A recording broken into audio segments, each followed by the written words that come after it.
Alright, so my friend wanted to create a four-bladed lawnmower deck because he heard a friend that was pretty cool. So what I did is got some couple old blades that weren't bent, and I went to a local lawnmower shop and got a couple other old blades because there's no point in welding brand new blades on this to see what it would do with the mower.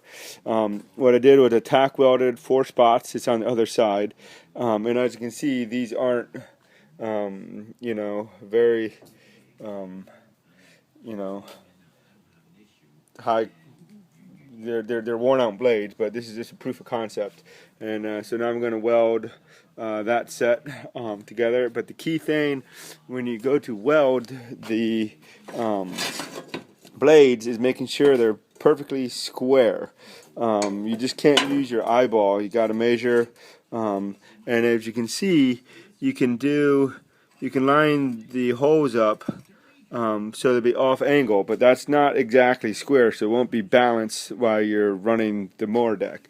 And your attachment that you go here is only wide for a single blade, so that's why you want to tack weld it, and then the compression. And this is a long enough bolt that you don't have to worry about it backing off, or so that's what we think. So what you can do is, what I did was, you line it up like this, and then you rotate it square, and then you get a clamp and you measure this distance from here, and this distance from here, this distance from here, and then this distance is from there, to make sure it's nice and square. And you also put a straight edge and make sure it's perpendicular on your corners, and then you make sure it's clamped with a metal clamp so it doesn't move while you're tack welding. But when you tack weld, you want to make sure you grind away all the old rust and paint and stuff, so you have a good solid metal to metal weld.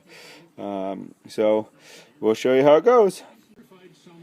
Okay, so I think it's somewhat square. Between the right angle, the magnet,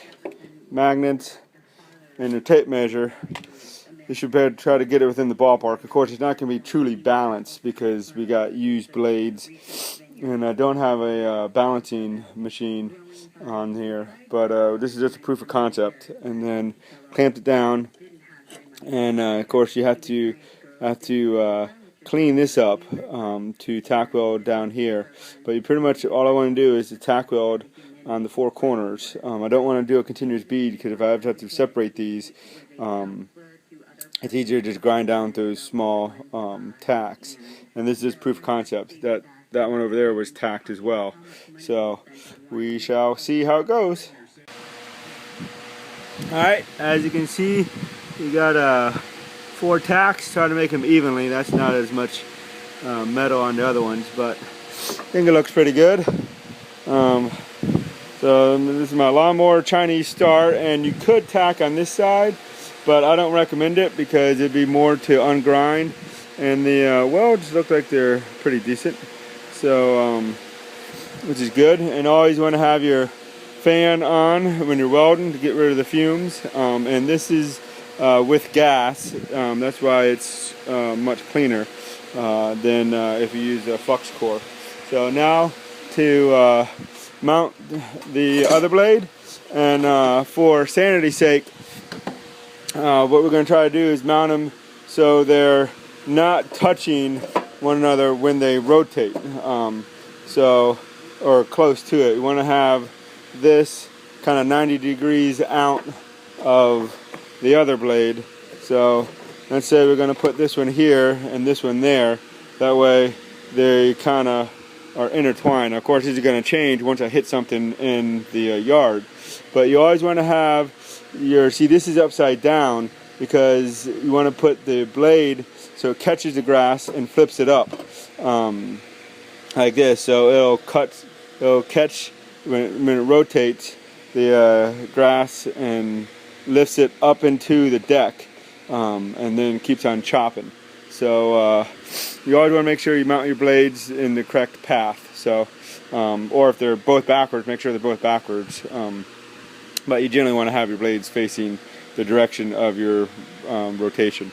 So I'm going to mount this, then put the deck on my 20 horse lawnmower and see if it shakes me to death. And this would be a trial run. Okay, the mower's on.